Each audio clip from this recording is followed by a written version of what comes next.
마이크 잡고. 네. 마이크를 씹어 먹는 맛이고. 네. 마이크가 추파춥스 같습니다. 네, 우리 일단 뭐 상세민님부터 한번 소개 부탁드립니다. 꾹 누르시면 마이크 켜져요. 꾹. 네, 안녕하십니까, 상세맨입니다. 열심히 반중 친미 방송을 하고 있고요.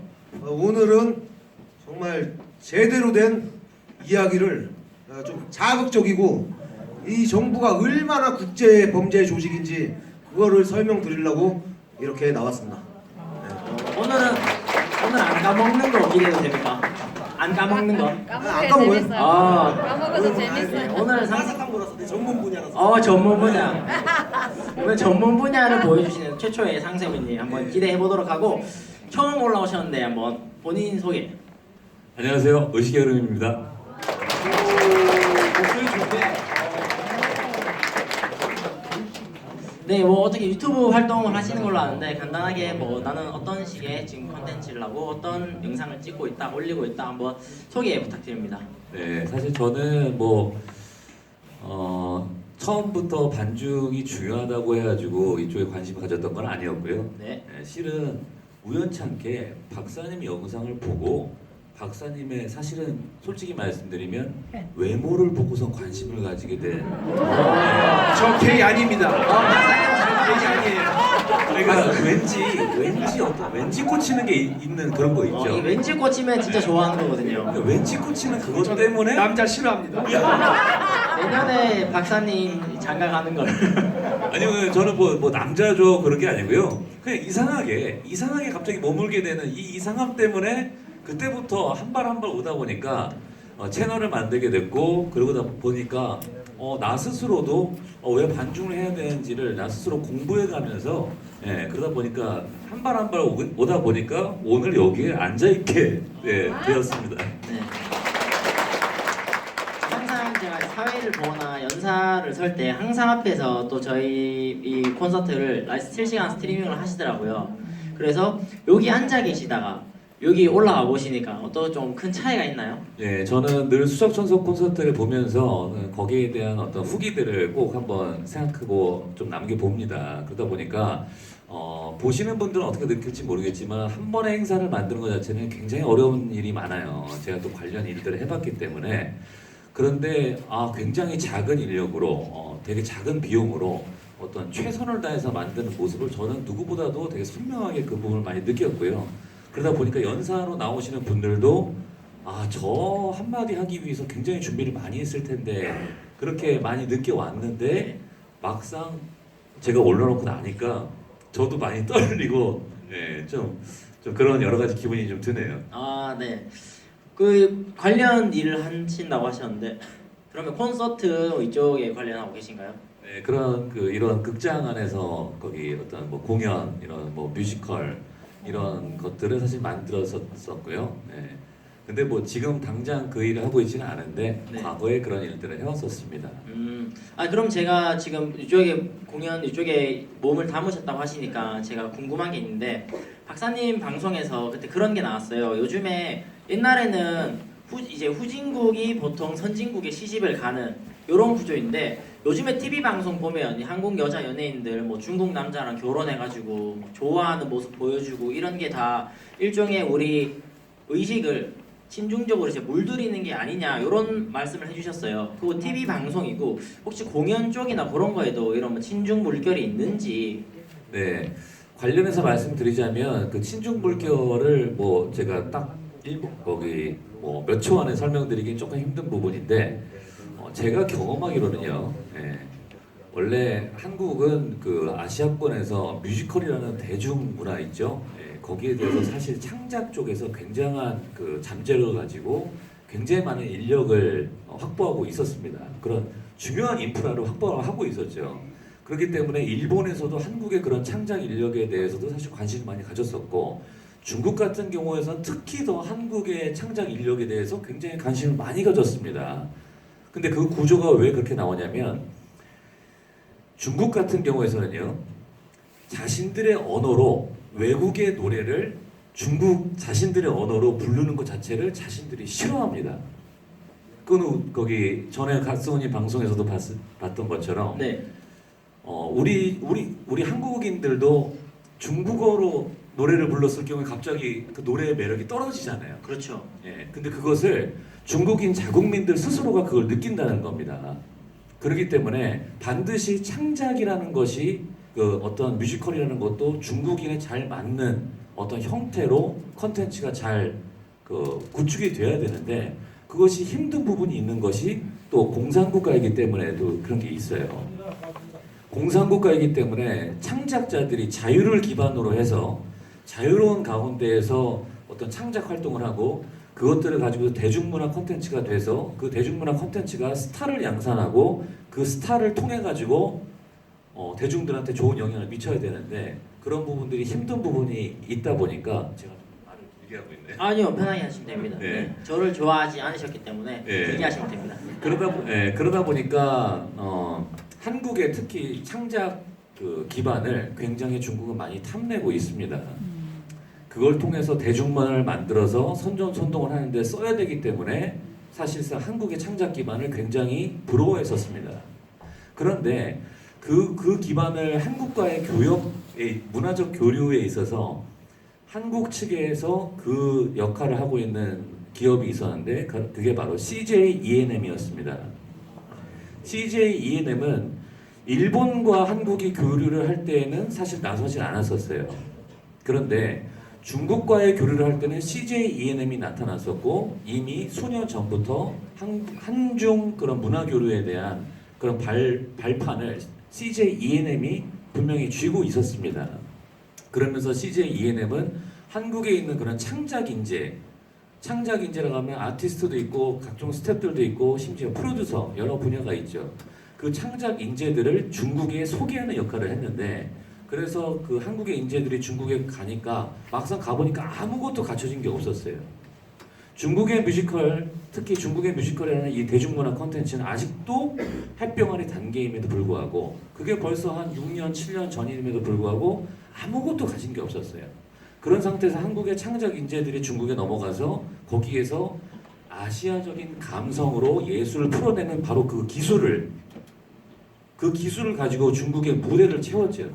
그러다 보니까 조감독들 이런 사람들이 붙기 시작했고 그러면서 스태프들이 교체되기 시작하고 그러면서 이젠 프로듀서 혹은 제작사 이런 모든 것들이 교체되기 시작합니다.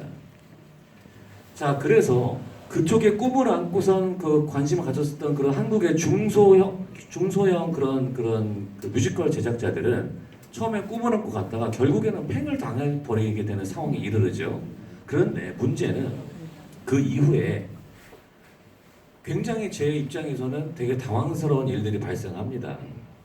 어떤 거냐면 한국의 뮤지컬계의 가장 큰 손이라고 할 수 있는 제가 이름을 거명하면 좀 그 민감할 수 있기 때문에 이름은 거명하지 않겠지만 어떤 회사에 A라는 회사의 어떤 대표이자 연출가인 한국의 그 공연계를 쥐락펴락할 수 있는 그 분이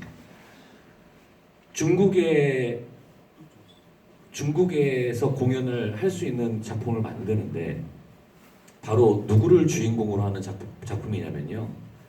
정율성이라는 인물을 주인공으로 하는 작품입니다. 여러분들께서는 정율성이라는 인물이 누구야라는 생각을 가질 수도 있겠지만은 그것조차도 사실 어떻게 보면 황당한 일이에요. 왜냐하면 정율성이라는 인물은 중국의 안익태로 칭송받는 한국계 중국인입니다. 중국의 안익태라고 칭송받는 한국계 중국인이라는 위인인데 그 사람을 주인공으로 하는 뮤지컬을 만들겠다는 겁니다. 더 놀라운 것은 바로 그 정율성이라는 사람이 중국 공산당 창건 100인에 드는 공신으로 들어간 인물입니다. 바로 그런 인물을 주인공으로 하는 뮤지컬을 한국의 공연계의 거장이 그것을 추진하는데 더 웃긴 것은 그 정율성이라는 사람의 율성이라는 이름을 누가 붙여준 거냐면요. 김원봉이 붙여준 이름입니다. 김원봉이 음악으로 성공하라. 그래서 율성이란 이름을 붙여준 겁니다. 공교롭게도 얼마 전에 자살을 한 정두원 의원의 친척이기도 합니다. 그리고 지금 전라남도를 고향으로 하는 정율성을 위해서인지 전라남도에서는 정율성 뮤직 페스티벌을 매년 시행을 하고 있고 정두원 의원은 그것을 시 군 단위로 국가 지원으로서 그것을 할 수 있도록 도움을 주겠다라고 발언하기도 했지요. 제가 되게 답답한 것은 왜 중국과 한국이 한중 문화 교류라는 차원에서 왜 키워드를 그렇게 잡고 있느냐는 겁니다. 그걸 통해서 중국은 또 이런 말을 합니다. 한국에 와서 중국의 그런 뮤지컬 중요한 인물들이 와서 한국에서 하는 말은 반드시 미국, 영국 혹은 전 세계의 뮤지컬 제작사들은 중국에 와서 중국과의 합작을 위한 펀딩을 받을 수밖에 없는 환경을 만들 것이다. 투자를 받을게 만들 것이다. 그리고 거기에서 창작 인재가 필요하죠. 그래서 한국이 필요하죠. 한국의 가장 거장인 바로 그 인물을 통해서 그런 뮤지컬을 만들기로 지금 작업 중인데 그 인물은 또 이런 인터뷰를 합니다. 원래 정율성을 만들려고 하지 않았고 원래는 모택동을 주인공으로 하는 뮤지컬을 만들기로 했다라는 거예요. 다만 그것이 시기적으로 민감하기 때문에 정율성을 소재로 담았는데 문제는 정율성을 통해서 모택동의 이야기까지 다룬다는 겁니다. 비슷한 시기에 그렇게 돼버리면 문희상 각이 딱 나와버린 거 아니겠습니까, 여러분? 한중 문화교류. 한국에서도 우리 한국계 중국인이 중국에서 중국의 안익태가 되어 있어? 이 사람을 위인으로 만들려고 하는 전법이고 그걸 통해서 중국에도 공연을 하겠지만 한국에서 공연을 했을 때 그걸 가지고 스타 배우들이 그 자리에 올랐을 때 젊은 사람들한테 얼마나 많은 영향을 미치겠습니까? 그 제작자가 만든 작품 중 하나는 안중근을 소재로 한 뮤지컬도 있어요. 그걸 가지고 지금 중국에서도 공연을 하는데 안중근 역사를 가지고선 대본이 지금 어떻게 변화되어 있을까 저는 무척 궁금합니다. 지금 그 우리 반중 진영에서도 굉장히 중요한 부분이 중국이 지금 한국 젊은이들한테 주고 싶어하는 그런 중국의 사관 아니겠습니까? 그 사관을 통해 가지고 중국이 우리나라를 지배할 수 있는 젊은이들을 지배할 수 있는 되게 좋은 기반을 마련하는데 뮤지컬 스타들이 멋지게 그것을 노래해 버린다면 그리고 그런 것들에 대한 이미지가 칩셋이 박혀 버린다면 그 젊은이들을 우리가 깨워주기 위해서 우리 또 얼마나 많은 힘이 필요하겠습니까? 그렇기 때문에 문화 마케팅, 이런 스타 마케팅 이런 부분들이 굉장히 무섭고 한 가지 더 말씀드리자면 한국에도 대표적 뮤지컬 광화문이 연관하는 작품이 있습니다. 그 작품 또한 중국에서 공연을 할 수 있는데 단지 중국에서는 이 공연이 중국에서 공연될 때 거기 들어가 있는 시위 장면은 무조건 빼지 않으면 공연을 할 수가 없게 되어 있습니다. 왜? 중국 공산당의 입장에서는 모든 문화 예술은 사회 공헌에 기여해야 되기 때문에 사회를 혼란시킬 수 있는 그런 것은 예술로서 허용하지 않는다. 이거는 지독한 통제사회 아닙니까? 그렇기 때문에 중국에서는 창작 기반, 자유를 기반으로 하는 아티스트들이 성장할 수가 없었던 것입니다. 그런데 없는데 한국에서 그것을 뽑아가면 되는 거예요. 한국에서 그걸 뽑아가고 한국의 대표적인 큰 손을 자신들의 편에 서게 만들어서 한국계 중국인 인민해방 군가를 만든 정율성이라는 사람을 두고선 한중 교류를 시켜버린다면 중국 입장에서 아주 멋진 전력과 그림이 나오지 않겠습니까? 이것은 단지 뮤지컬뿐만이 아닐 겁니다. 이런 방식은 드라마라든가 여러 가지 이미 드라마 같은 경우에서도 중국 자본이 안 들어온 곳이 거의 없습니다. 그러다 보니까 시기를 타서 점차 정율성을 뮤지컬로 만든 다음에는 그 한국인 이 거장이 원래 당초 계획 그것을 실현하게 돼 있고요. 그런 것들이 템포를 이렇게 가면 갈수록 모든 문화에서는 템포를 함께 하기 때문에 점차 그 수위가 기하급수적으로 빨라질 겁니다. 자, 제가 너무 말씀을 갑자기 많이 드렸습니다. 네, 뭐 이렇게 뭐 갑작스럽게 끝내주셨는데 핵심은 그거였던 것 같습니다. 네. 사실 저희도 박사님께서 처음에 이제 반중 친미 집회 자체가 있다고 하더라도 너무 작고 그래서 우리가 한번 제대로 우리가 만들면 되지 않겠냐라고 해서 처음 기획 공연을 하셨을 때 저는 박사님이 기존의 집회를 보지 않고 뭐 영국의 락밴드라든가 여러 가지를 보고 이런 것들을 기획을 했다라고 들었습니다. 그래서 처음에는 태극기를 빼고 참여자들의 로고로 깃발을 만들고 수적 전서기라는 것을 내밀고 전자바이올린과 파페라 공연을 하면서 지나가는 사람들이 보는 집회를 만들었어요. 그럼 이거를 이야기하시면서 박사님은 본인은 이제 공산권 국가에서도 오래 사셨기 때문에 요런들 전략을 잘 아신다고 말씀을 해주신 게 지금 기억이 나는데 이런 식으로 문화 밑에 있는 뮤지컬부터 차츰차츰 우리가 몰랐던 조금 소홀히 할 수 있는 영역에서도 공산화 전략이라고 할까요? 친중의 행태가 보여주고 있으면 그 다음에는 얘네들이 어떤 식으로 흘러가게 될 건지 박사님은 앞으로 이게 얘네들이 점점점 심화가 된다면 이런 식으로 그림이 그려지지 않겠는지 한번 박사님의 의견이 궁금합니다. 그러니까 우리나라가 좌경화됐던 수순과 똑같은 방식으로 합니다. 원래 공산주의가 원하는 건 프롤레타리아 혁명인데 원래 혁명을 일으킬 때 제일 먼저 뭘 하냐면 동요와 그 다음에 사당놀이 패드를 이용합니다. 즉 아까 했던 연극인 그 다음 언론을 장악하는 방법이에요. 그 장악이 끝나고 나면은 예전에 조선시대 때도 보면은 서원을 장악합니다. 그래서 정교조가 만들어지는 거예요. 그게 끝나고 나면 어떻게 됩니까? 서원에서 공부한 사람들이 과거에 급제하고서 정계 진출을 하죠. 그 아이들이 공무원이 되는 겁니다. 이미 우리나라에서 일어났어요.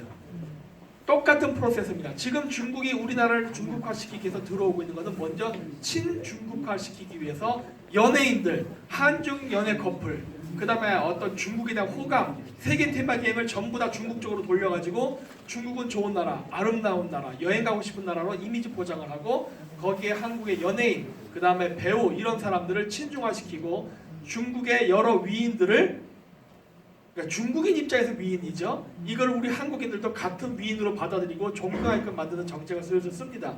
이게 현재까지 온 거고요. 요 다음 단계는 뭐냐면 정교조입니다. 마찬가지로 교육계로 파고들 거예요.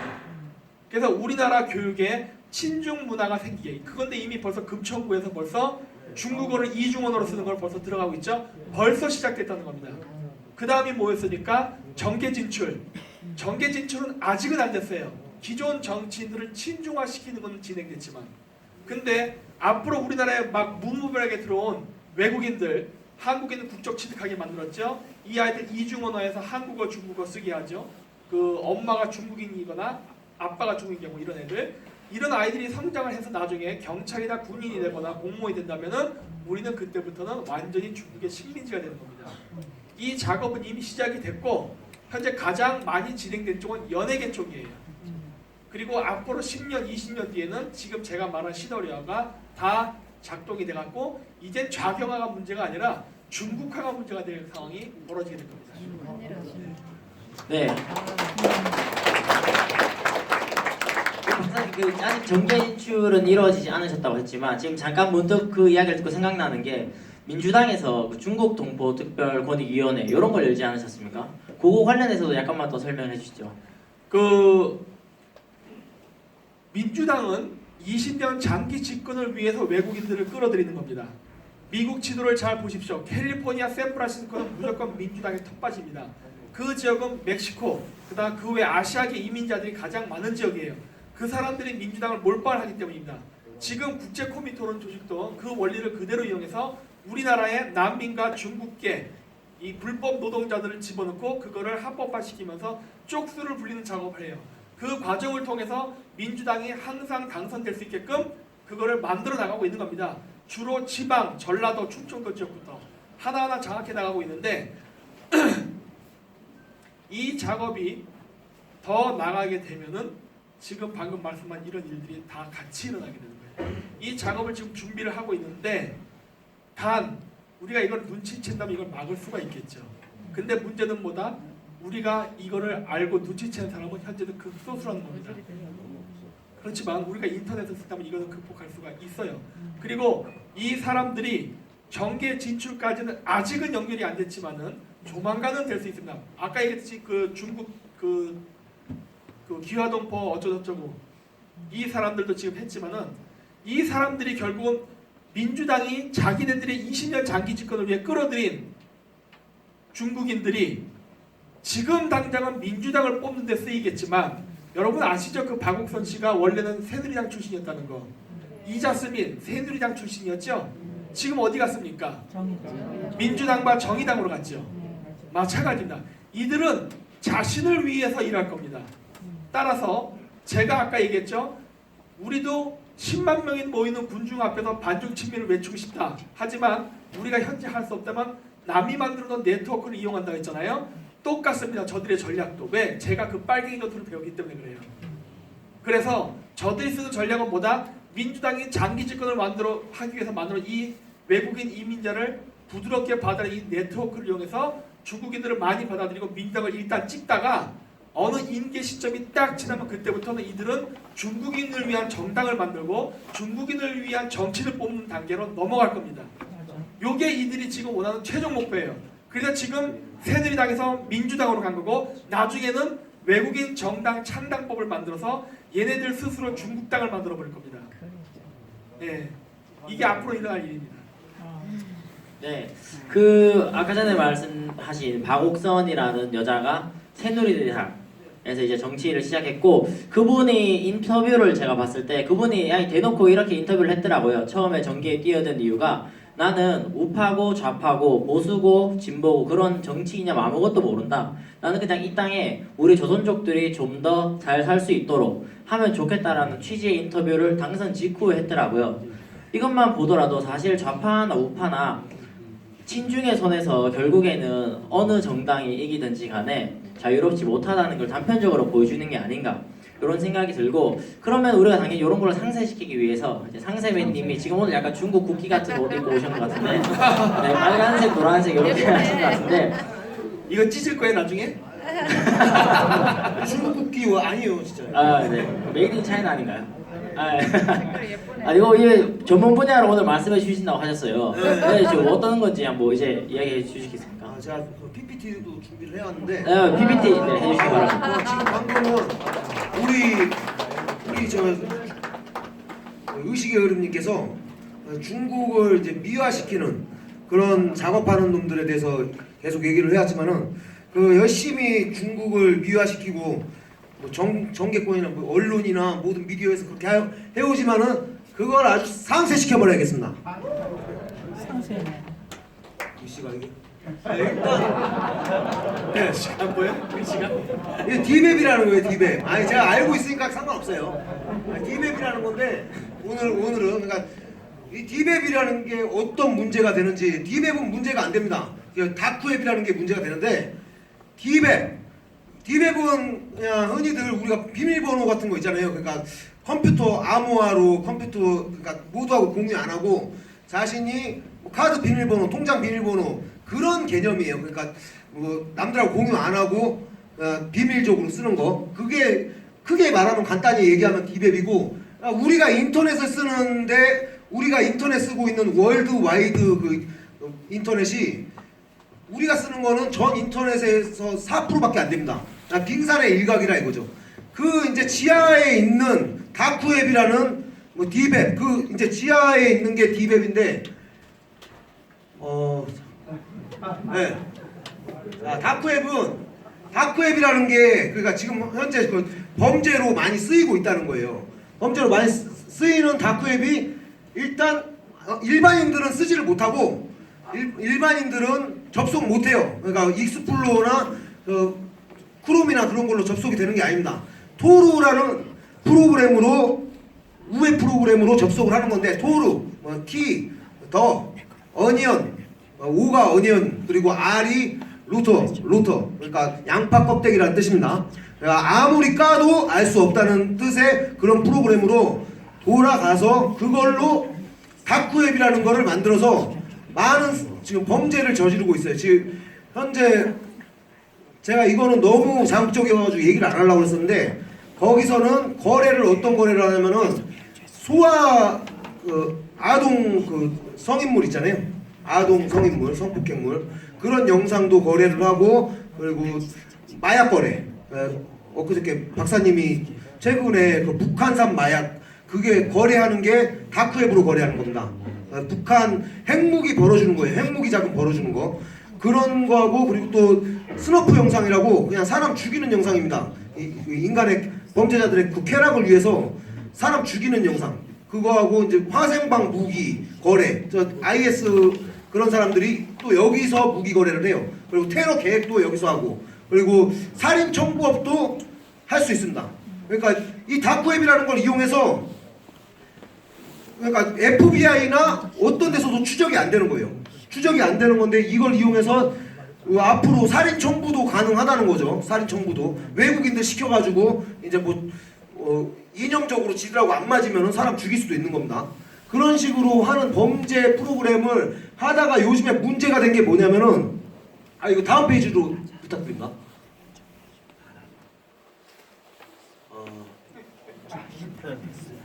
네, 다음 페이지. 네, 다음에 빨간 줄 꼬우면 제가 읽어드리겠습니다. 아니, 그러니까 범죄는 그런 식으로 여기 마약 불법 마약 판매, 살인, 협박, 마약 돈 그리고 불법 무기 판매. 현재 친중 정치인들의 자녀, 조카들, 개인들이 비트코인으로 다크웹 사용으로 마약을密수하다 걸린 사례만 보더라도 뭐 알 수 있다는 분석입니다. 그리고 테러, ISS 및 테러리스트 그룹은 모집 및 계획, 공격에 다크웹을 사용한다. 그러니까 이게 인터넷인데 우리가 쓰지 못하는 비밀리에 인터넷이에요. 근데 여기서 이게 그 토르라는 프로그램이 우리 한국 지금 문재인 정부에서는 또 이거 제재를 안 하는 것 같고 전 세계가 다 제재를 하는데 중국하고 러시아는 이거를 제재를 안 하고 있습니다. 그러니까 단속을 안 한다는 거예요. 이거 전 세계에서는 여기서 이런 범죄 극악무도한 범죄를 저지르기 때문에 이거를 단속을 하는데 따로 이 중국하고 러시아만 단속을 안 하고 이번에 문재인 정부가 단속을 안 했는지 손종우라는 사람이 범죄를 저질렀습니다. 이 사이트에서 이 손종우라는 사람이 23살 우리 충청도 사는 사람인데 23살이에요. 한국인인지 모릅니다. 태생은 국적은 한국인인데 태생 23살의 청년이 토르를 이용해가지고 다크웹을 해서 어린이 성폭행 영상 있잖아요. 그거하고 사람 죽이는 영상을 배포를 했어요. 배포를 우리나라 사람들한테. 우리나라 사람들이 그거를 또 300여 명이 그걸 샀고 그 사람 그 손종우라는 사람이 갖고 있는 영상이 8테라 그 용량이 그 정도 용량을 우리나라 사람들 300명 그 변호사 뭐 검사 의사 뭐 이런 사람들이에요. 이런 사람들이 300명 정도가 하다가 그거를 사서 보다가 걸렸는데 이 정부에서 그냥 벌금형에 그쳤습니다. 그 사람들은. 그리고 손종우는 이걸로 이 다크웹으로 이 어린이 성폭행 영상을 많이 퍼뜨려가지고 세계에다가 퍼뜨려가지고 이 손종으로 인해서 그거를 그 똑같은 범죄를 저지른 사람이 38개국에서 337명이 잡혔어요. 그 사람들이 잡힌 이유는 이 사람들이 그러니까 손종호 사이트에서 그 영상을 공유하고 자기들이 또 영상을 손종호한테 받아서 할 수 있는 권한을 가지려면 똑같은 범죄를 저질러서 어린이 성폭행을 하든지 그런 영상을 올려야 됩니다. 업로드를 해야 됩니다. 업로드를 하면은 이제 우리 같은 동지가 되자는 거예요. 그러니까 한 배를 타자는 거예요. 그래서 이 친구들 337명이 손종호한테 회원가입을 하기 위해서 어린이들을 잡아다가 성폭행을 해가지고 지금 미국에도 피해자가 있고 영국에도 피해자가 있고 콜롬비아에도 피해자가 있습니다. 콜롬비아에서는 23명을 구출을 했고요. 그 피해자들을. 그리고 영국에서는 어떤 지질학자가 그 손종호한테 영상을 받기 위해서 영상을 이제 공유해가지고 자기도 팔아먹을 수 있는 거예요. 손종호는 단기간에 9억을 벌었습니다. 단기간에 그거 팔아가지고 9억을 벌었고 그 영국의 지질학자가 어린이 5살짜리 남자애 6살짜리 여자애를 성폭행해가지고 또 영상을 손종호한테 올린 거예요. 그런 식으로 이게 국제 범죄 손종으로 인해서 전 세계 어린이들이 지금 피해를 본 사례입니다 지금. 근데 다음 페이지요. 그냥 안 읽고 하겠습니다. 네, 안 읽고 할게요. 네, 이 손종우라는 친구가, 손종우라는 이 범죄자가 그 범죄를 저질러 가지고 걸렸습니다. 우리나라에서 걸렸는데 지금 문재인 정부 사법부에서 1심, 그러니까 이거 그냥 미국 사례를 얘기할게요. 미국이나 자유주의 재판 사례를 얘기할게요. 어린이 성폭행 영상을 공유하다가 걸리면은 그냥 보통 70년형입니다. 그냥 70년형이에요. 재범 방지를 위해서. 말도 안 되는 거잖아요. 어린이를 데려다가 그렇게 하는 거를. 근데 그 피해까지 전 세계에다가 그렇게 피해까지 준 손종우를 우리나라 사법부에서 1심에서 집행유예를 판결했어요. 네. 징역 2년에 집행유예 2년 이렇게 판결했습니다. 그래가지고 이거 집행유예는 감옥 안 가는 겁니다. 아시겠지만은. 그러니까 어떻게 보면 정부가 이거를 눈 감아 준 거나 마찬가지예요. 그런데 2심 때 이거를 눈치를 봤는지 징역 1년 6개월을 판결을 했죠. 실형 1년 6개월. 그래서 지금 현재 손종우는 여기에서 살고 있는데 감옥살이를 하고 있는데 미국에서 그걸 넘기라고 했습니다. 자기 나라 피해자도 받고 세계에도 피해자를 받고 그렇게 했으니까. 근데 손종우를 안 넘기겠다는 거예요. 문재인 정부에서. 아니 미국에서 이 정도 1년 반 가지고는 안 되니까 자기들이 직접 처벌하겠다고 넘기라고 그랬는데 안 넘긴 겁니다. 그러다가 지금 얼마 전에 미국 워싱턴주에서 손종우를 자기들이 직접 처벌하겠다. 문재인 정부가 넘기든 안 넘기든 우리가 직접 처벌하겠다고 그런 발표가 나왔어요. 네. 아니 근데 이거를 보면서 해야 되는데 까먹을 것 같아요. 제가 어쨌든 기억. 네.